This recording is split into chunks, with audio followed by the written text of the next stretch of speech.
चार बहुत बहुत स्वागत है आपका जनसेतु राष्ट्रीय न्यूज नेटवर्क पर। मैं हूं हरिंदर कौशल। आज हमारे साथ स्टूडियो में महिपाल शर्मा, जो कि माही के नाम से जाने जाते हैं, आज हमारे साथ मौजूद है। हम जानेंगे कैसे इन्होंने अपने जीवन की शुरुआत की और कहाँ से इन्होंने पढ़ाई शुरू की और कैसे आगे इन्होंने अपने जीवन के बीच में आगे बढ़ते चले। नमस्कार सर। बहुत बहुत स्वागत है सर आपका हमारे स्टूडियो में। आपने समय निकाला और है सर। आज हम हमारे दर्शक देख रहे हैं, हम जानना चाहेंगे कि आपने अपने जीवन की शुरुआत कैसे की और कैसे आप अपने जीवन में आगे बढ़ते चले गए और कैसे जो आपने ये पड़ाव अचीव किए यहाँ तक कैसे पहुंचे। देखो, मैं एक मध्यम वर्ग के फैमिली में पैदा हुआ, हरियाणा में पैदा हुआ, हरियाणा के रेवाड़ी में। वहाँ से मैंने पढ़ाई शुरू की। पढ़ते पढ़ते हम एक मध्यम परिवार के थे और सरकारी स्कूलों में पढ़े। हमारे पास तो फीस के भी पैसे नहीं होते थे। हम 9 भाई बहन हैं। अब हमारे फादर ने देखो कितनी मेहनत की होगी, सभी को पढ़ाया लिखाया। हरियाणा से पढ़ने पढ़ते दिल्ली आ गई। दिल्ली में हमारे फादर का फर्नीचर का शोरूम था। तो धीरे धीरे उन्होंने सारे बच्चों को पढ़ाया, सबकी शादियां दी, मेरी को भी पढ़ाया। लेकिन कुछ पढ़ाई में रुचि पहले नहीं रही, बाद में रुचि बनी, पढ़ाई पूरी की। अच्छा। और पुलिस की नौकरी। अच्छा, पुलिस की नौकरी लग गई। पुलिस की नौकरी लग गई। तो क्या आपका सपना था कि पुलिस की में नौकरी करी जाए? देखो, मैं देखता था कि कुछ ना कुछ देश के लिए कुछ किया। अच्छा। पुलिस की नौकरी ऐसी थी, कुछ देश के लिए सेवा कर। 87 में मैं पुलिस में आ गया। अच्छा। पुलिस में आ गया, ट्रेनिंग हुई, ट्रेनिंग करने के बाद पोस्टिंग भी हुई, लोगों की सेवा में जुड़े। एक हमारे कजन ब्रदर है, वो गुरुजी को मान। अच्छा, तो सर जैसे कि आपने पुलिस की नौकरी करी, आपने ऐसा क्या हुआ आपके जीवन के बीच में कि आपने पुलिस की नौकरी छोड़ दी? मैं बताया आपको कि एक मेरे कजन ब्रदर है, वो पैसेंजर से। अच्छा। वो एक दिन गुरुजी के पास गए, तो मेरी छुट्टी थी उस दिन। वो कहने लगे, यार तेरी छुट्टी है, तू भी चल। मैं कहता देखो, मैं किसी गुरु वरुु को नहीं मानता, ये सब पाखंडी होते हैं। चले एक बारी चल तो सही। जबरदस्ती मुझे गुरुजी के दरबार ले गए। मैं 10 मिनट बैठा, तो वहां देखा कि इतना साइलेंट था, इतना साइलेंट मोड था, एक पिन ड्रॉप साइलेंस था। मेरे पास चाय प्रसाद भी आया। मैं चाय प्रसाद पीता नहीं, लेकिन चाय प्रसाद पिया, उसके बाद लंगर प्रसाद दिया। तो एक ही थाली में चार चार ब्लॉक कर रखे। तो मैं तो इनके साथ नहीं करूंगा, चार चार के साथ एक ही थाली में। तभी गुरुजी उठ गया। ये जड़े तीन बच्चे ब्रह्मा विष्णु। अच्छा, आज से मैं तेरा जीवन बदलने वाला है। मेरा जीवन कहाँ कैसे पुलिस वालों का कोई जीवन नहीं होता, उनकी सेवा है, उनका भावना। हम 24 घंटे से 24 घंटे नौकरी का, फैमिली के लिए तो टाइम हूँ। तो आज के बाद आज फ्री आओगे। अच्छा, तो सर जैसे कि भी आपने बताया कि आपके कजन ब्रदर आपको ले गए, आप सार्वजनिक जीवन में कैसे आए? क्या यह प्लान था या जिंदगी ने आपको इस रास्ते पर ला दिया? क्योंकि जैसे आपने बताया कि आपकी स्टोरी से लगता है कि जैसे कि आपका कोई प्लान नहीं था, आपको एकदम इस तरह ले आया गया, आप आकर्षित हुए, गुरुजी से हुए, अपने कजन के कहने पर आप आगे गए, लेकिन फिर भी आप सार्वजनिक जीवन में आए कैसे? आकर्षण आकर्षण ऐसा था कि मैंने देखा कि वहां बहुत लोग बैठे थे। जो कैंसर वाले थे, वो भी जल प्रसाद लेके ठीक हुए। किसी को कैंसर है, कोई कोमा में है, कोई बोल नहीं सकता, किसी को सुन नहीं रहा, ध्यान लगा रहे हैं। बड़े बड़े मिनिस्टर बैठे हैं, तो ये क्यों आ रहे हैं? कोई प्राइम मिनिस्टर है, कोई हेल्थ मिनिस्टर है, कोई होम मिनिस्टर, सब क्यों बैठे हैं? इनका कल्याण हो सकता है, तो तभी कुछ ना कुछ कल्याण। तो यहाँ से आपके जीवन में सार्वजनिक जीवन के आने की शुरुआत हुई। सर वह पहला मोमेंट कोई कौन सा था जब आपको लगा कि हाँ मैं बदलाव कर सकता हूँ? तो मैंने देखा, हाँ, कि कैंसर वाले ठीक हो रहे हैं, सिर्फ एक क्या है, वो जल प्रसाद की नहीं, वो जल प्रसाद नहीं था, वो उसके अंदर जो उन्होंने शक्ति डाली है और जो उनका जीवन चेंज कर रहे हैं। मैं ये देख रहा हूँ वहां एक बच्चा रोता है, बड़ा चिल्ला रहा है और जी कह रहे बाल है, वो बोल नहीं सकता, ना सुन सकता, ना उसको दिख रहा है।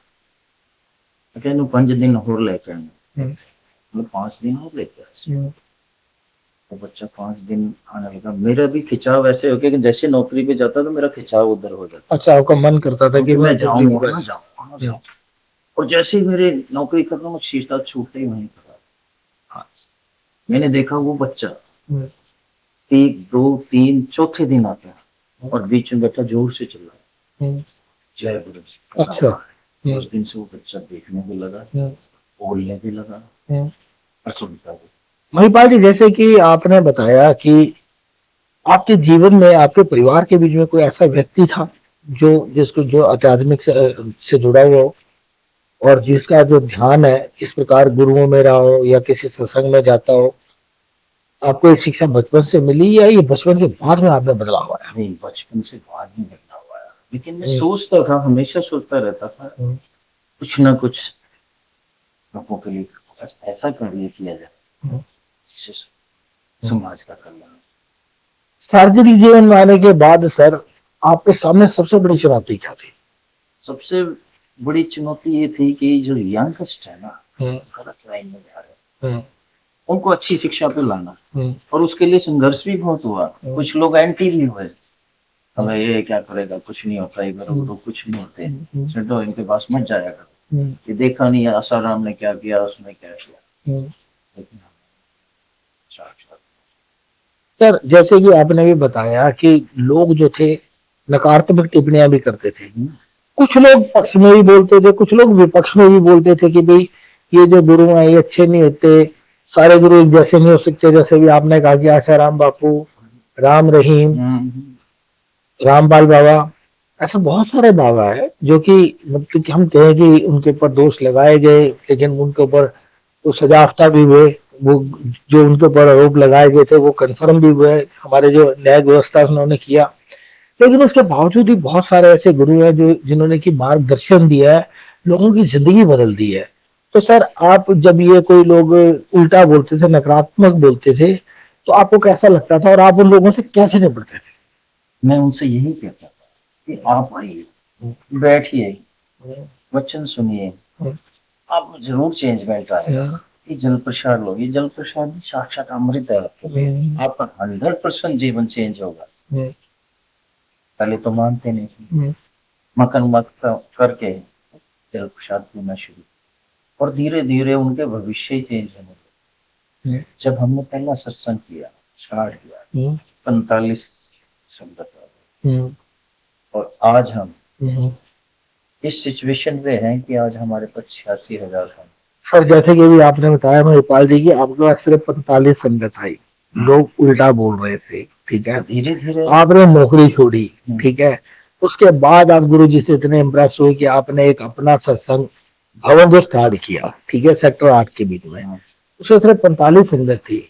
आस पड़ोस जो परेशान करने लगा हुआ था, आपके ऊपर नकारात्मक टिप्पणियां की जा रही थी, कहा जा रहा था कि एक और धोई बाबा यहाँ पे तैयार हो रहा है। उसके बावजूद कभी क्या आपके मन में ये आया कि मैं इस सब को छोड़ दूं, जो मैं अपना अपना जीवन जी रहा हूँ, जो मेरा अच्छा एक व्यापार चल रहा है, मैं उसके ऊपर ध्यान दूं? नहीं, मैंने कभी नहीं सोचा। मैंने कहा इनको भी ठीक करना, अड़ोसी पड़ोसियों को भी इसमें लेके आना संगत में। आज ये सिचुएशन है, वो सारे पहले बैठे होते हैं क्योंकि उनके भी जीवन में जो गुरु जी ने हमें सिखाया, आज हमने उनको सिखा रहे हैं, और वो भी सारे सकारात्मक हो गए। नहीं तो रोजाना 13 कॉल पुलिस की होती थी। अब यहाँ बहुत संगत आती है, उल्टे सीधे आदमी आते हैं, ये है वो है, लेडीज आती हैं, लेकिन आज उनकी सोच चेंज है। तो सबसे पहले हमारे आने से पहले वो आगे बैठे होते हैं। सर, जैसे कि आपने बताया कि आपने पुलिस की नौकरी छोड़ी, आज पुलिस की नौकरी मिलना जो है बहुत मुश्किल है,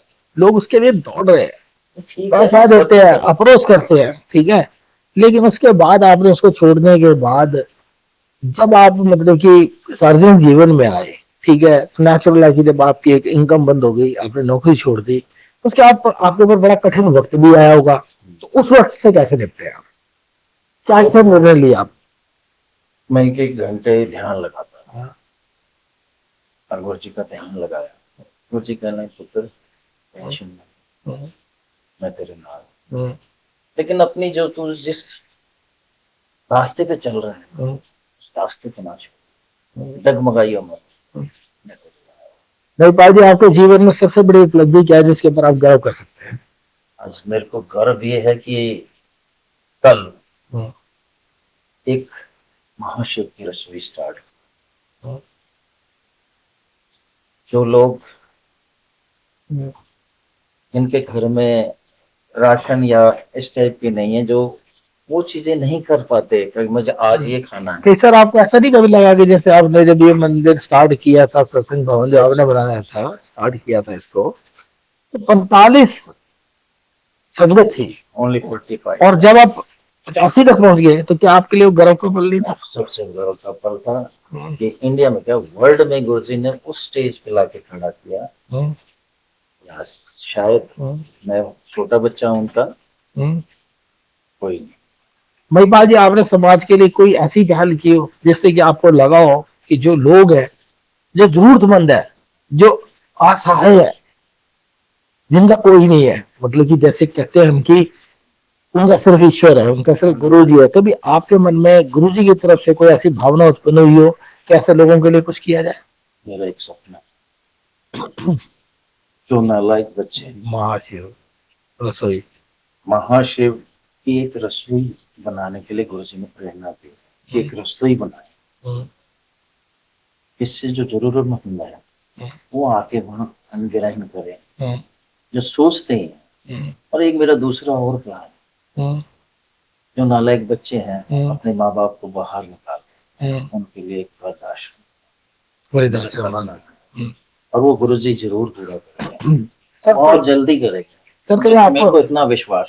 सर कहीं आपको ऐसा नहीं लगता कि जैसे जो वृद्ध आश्रम है, इनका एक चलन चला, क्यों ना जैसे आप जैसे लोग हैं जिनके साथ इतनी संगत जुड़ी है और जिनका जीवन का उद्देश्य ही जो है एक समाज में एक क्रांति लाना है, एक अच्छे जो संस्कार है उनको लोगों तक पहुंचाना है, तो कहीं आपको ऐसा नहीं लगता कि जो हमारी युवा पीढ़ी है जिसकी वजह से ये वृद्धाश्रम खोलने की हमें आवश्यकता पड़ रही है, हम उन्हीं को कुछ ऐसा संस्कार दें ताकि वो इस तरीके का ना करें?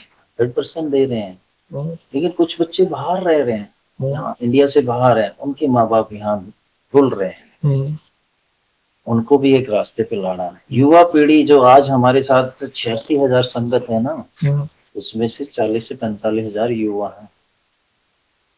कुछ ऐसे हैं जो रिटायर हो गए हैं, घर में उनको जीने नहीं दे रहे, उनके लिए भी थोड़ा सोचा है कि ये भी जैसे हमने अभी महाशिव की रसोई बनाई, उनमें हमको कार्य दिया है कि आपको तुम करो, उनका टाइम पास होता है और एक नए जीवन की तरफ जाते हैं क्योंकि हमें भी कोई संभालने वाला है।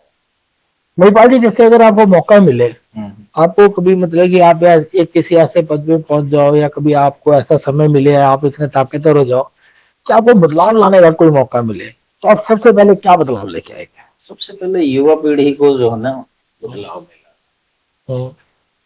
मैं पहले मेरा एक रानी यूथ क्लब के नाम से मैं उसमें प्रेसिडेंट था, 300 350 लड़के थे, लेकिन आज भी वो सब अच्छी पोस्टों पे अच्छे निकले, और उनको उनके बच्चे जो हैं कुछ गलत रास्ते पे जा रहे हैं, कुछ युवा पीढ़ी गलत रास्ते पे आ रही है, तो उसको रास्ते पे लाना, उनको एक सत्संग हाउस के साथ जोड़ना, एक अच्छे विचार उनको देना, देखो ये सब लोग आगे बढ़े, आप क्यों नहीं? जैसे कि हमारी बात हो रही है, तो अगर हमारा एक बहुत बड़ा मुद्दा जो है वो युवा पीढ़ी, युवा पीढ़ी जो है वो अपने संस्कारों से भटक रही है। जैसे हम देखते हैं आज इंस्टाग्राम आ गया, फेसबुक है, व्हाट्सएप है, आज जो बच्चे है ना ज्यादा से ज्यादा समय उसके ऊपर व्यतीत कर रहे हैं, उन इंफॉर्मेशन को जो पढ़ रहे हैं वहां से वो जानकारी ले रहे हैं, जो जानकारी कई बहुत गलत भी है और कई सही भी है, क्योंकि उसके ऊपर जानकारी डालता कौन है? कोई ज्यादा विद्वान लोग तो डालते नहीं, व्हाट्सएप यूज नहीं करते, तो उसके ऊपर जो डालते हैं उनकी भी आधा अधूरा ज्ञान है, जिसकी वजह से हमारी युवा पीढ़ी है वो भटक रही है।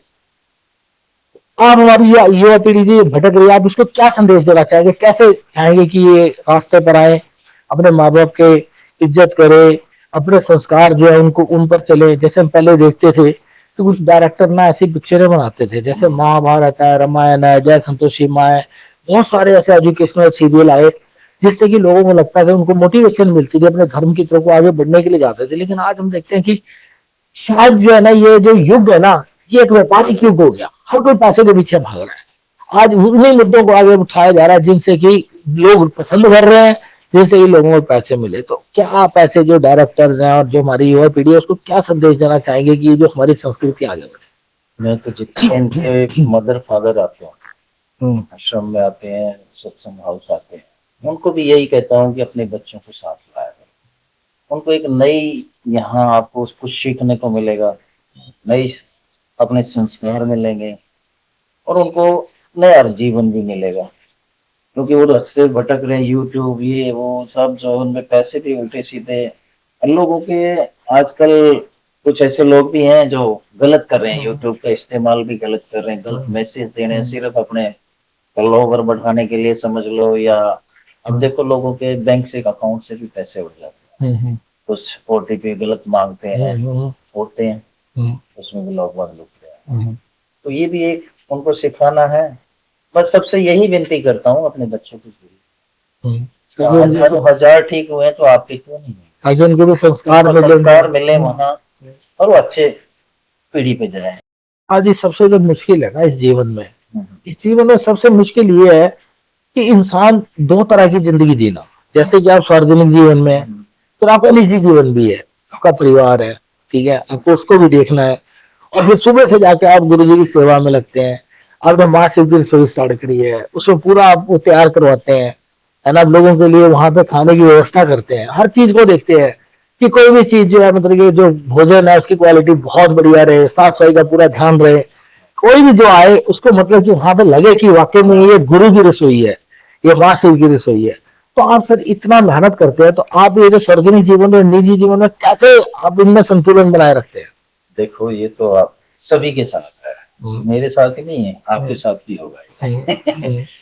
देखो टाइम तो देना पड़ता है, टाइम निकालना पड़ता है। हम कोशिश ये करते हैं अपनी फैमिली को भी साथ ही जोड़ें, ताकि वो भी हमारे साथ ही रहें, सारा जीवन भी आ जाए और निजी जीवन भी खुश हो जाए। सर जैसे कि आपका जीवन है, इसके ऊपर बड़ी स्ट्रेस है, आप कभी कभी अकेलापन भी महसूस करते होंगे, क्योंकि जब घर में जाते हैं आप पूरे परिवार को टाइम नहीं देते। तो लगता है कि कई बार ऐसा लगता है कि यार परिवार भी कहता है कि क्या यार आप तो बिल्कुल भी समय नहीं देते घर के लिए।